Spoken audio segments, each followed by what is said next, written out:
This week is a story of heartbreak, resilience, and strength, of a community coming together after a wildfire swept through this region, leaving many people with nothing.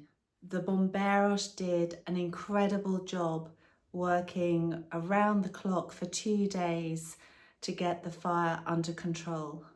I wanted to share this story as fires in Portugal are considered a normal part of summer, but let's not normalize the destruction and heartbreak that these fires leave in their wake. This story is also one of hope and how a community have come together in such love and support to help all those affected by the fire, and not just in this immediate moment, but also over the coming weeks and months to help them rebuild their lives.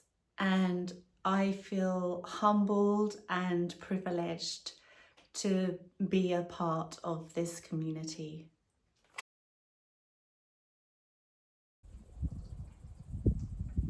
There is a big fire over there. I think, well, of course you can see the smoke that is coming from it. I've looked on the app and it seems that it's quite a big one. It's not so close to us here, but it still has consequences, and it has consequences for the people who do live over there near to it. So the wind has blowing the fire along, and now we have smoke that is basically covering the sun, so it's kind of giving this orange glow. Not a nice vision. O fogo está aí todo para lá.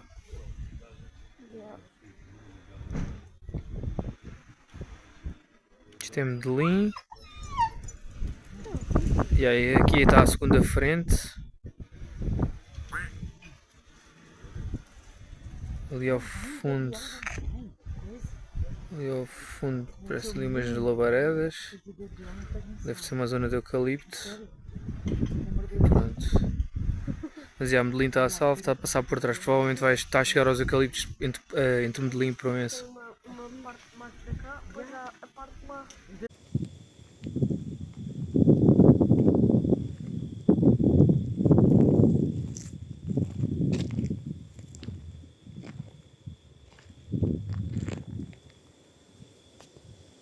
It's about 6:30 in the morning after the night of the fires raging, and I don't have phone signal. I lost my phone signal in the middle of the night sometime when I looked at the phone to check what was happening. And then because I couldn't check to see what was happening on my phone, I was getting up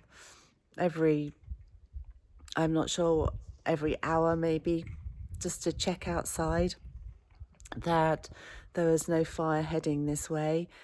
Everything seems calm this morning. I still can't check what's actually going on. And I think that my friends potentially could be concerned about me because they won't be able to contact me, but I'm good. Everything's fine here.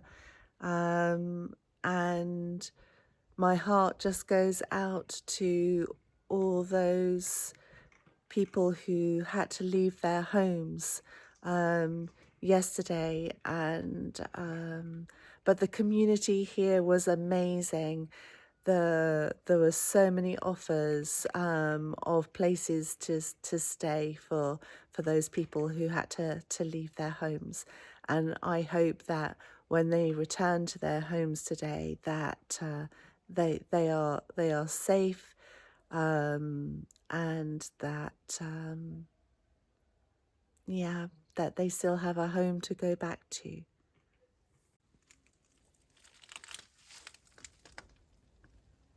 It is one day later, and the sad news is that the fire is still going.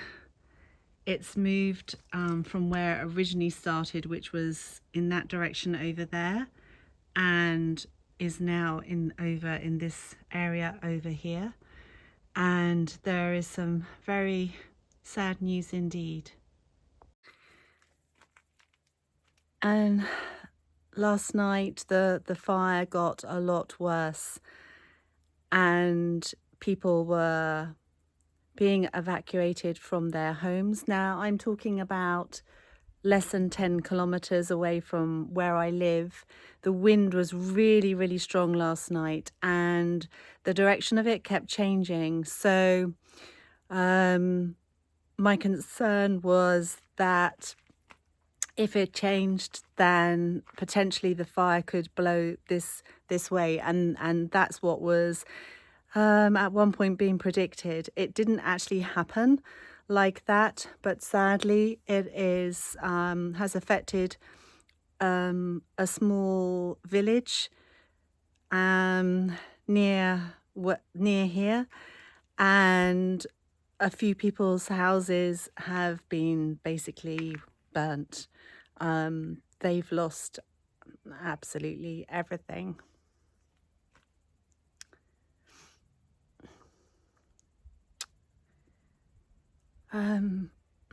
Sorry. It's very upsetting to see this happening, and one of the people who've lost everything is someone that I know personally. So, and what happened last night as well is suddenly my phone lost its connection at around about 1 o'clock in the morning. So I was following what was going on with the fire and keeping an eye out. And my friends who live about 5 miles away from me here, they had a very good viewpoint. So one of them was staying up all night, and said, well, go to bed and we can update you and let you know if you need to leave the house. So we had an exit strategy of heading off into Spain, because that would be the only direction to go away from the fire.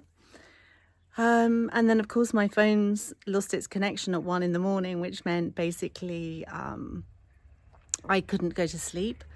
I had to keep monitoring the situation with the fire. And yes, so I'm tired. So today I really wanted to help, and people were asking for lots of help. People needing all sorts of things: clothes, food, help, buckets to help put out the flames around them. So although in some places the bigger flames had been extinguished, there were small patches around their lands that were still burning. So they were trying to put that out. So there was a lot of help being asked for. So I ended up going to buy some cat and dog food, because some animals had to be rescued by their owners, and they didn't obviously take food with them for their animals. There wasn't any time. So I went and bought some food. I took it there's a collection point in Adania Avelia. And so what they're doing there is they're cooking up food there, and tonight they're making a dinner for everyone. Today, during the day, lots of people have been cooking and have providing everyone involved with the fire and the firefighters, food.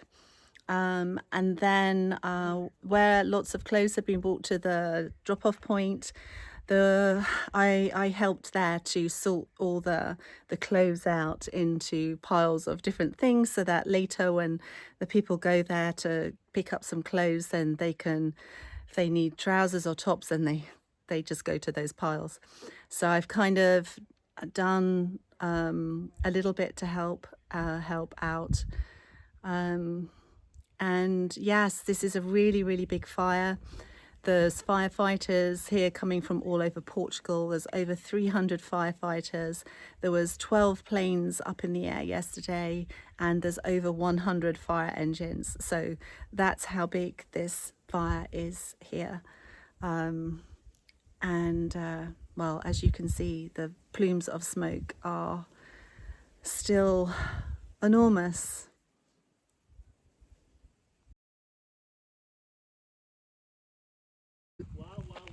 See what we can do to help, and we've just come into the area, and the fire, there's some fire going here, and yeah, so we're just reporting it.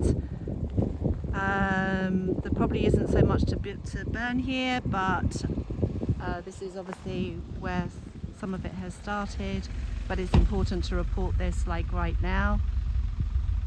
They were really quick to get here, the fire support team, and yeah, they're on the case. Well, they've actually just driven straight past it. Oh no, they've gone past it so that they can go past it and put it out where it's heading towards. Well done, you guys, and well done us for spotting it. Yeah.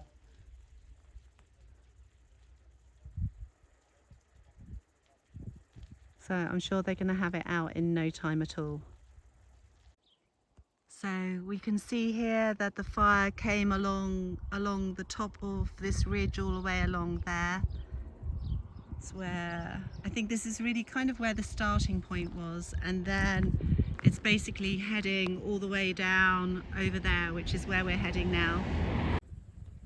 So we're at a vantage point to see where the fire went.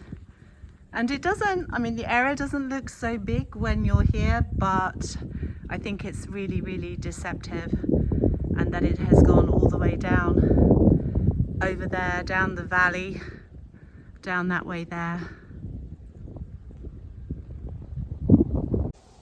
So we are very close to the village of Medellin, and this is how close the fire got to the village there. And yeah, I should imagine this was the first flank that the firefighters were trying to fight to prevent all the houses in the village from being destroyed. And just for your bearings, Monsanto is over there, and I can, you know, now I'm here, I can say, okay, we were 10 kilometers away, we were safe. But at the time, you just don't know with the changes in the wind direction. We have come to one of the people's house that we know that got destroyed, and we're coming to their land today to help out with whatever needs to be helped out. Is that all? That's Guy? Yeah. So, we're walking down. There will be lots of food to pick up, yeah, and milk.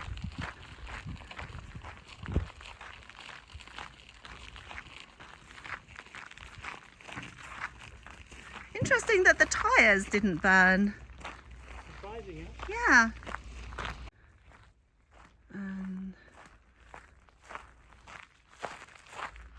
You can still, well, you can smell the ash It's a very hot day today. It's 37 degrees. Ah, cool. He's got someone with a truck to help. And so down here he had a house that he was building from wood and a caravan, and that has all been burnt. So this was where his caravan was. Here. And over there, just over there was where his house was that he was building. And he had a huge nursery here. The solar panels look okay over there. And yeah, there was a huge nursery. And yeah. So we're here to help clear the land. We're working on taking all the metal away here, and yeah, I'm going to give George a hand, so I'm going to stop filming.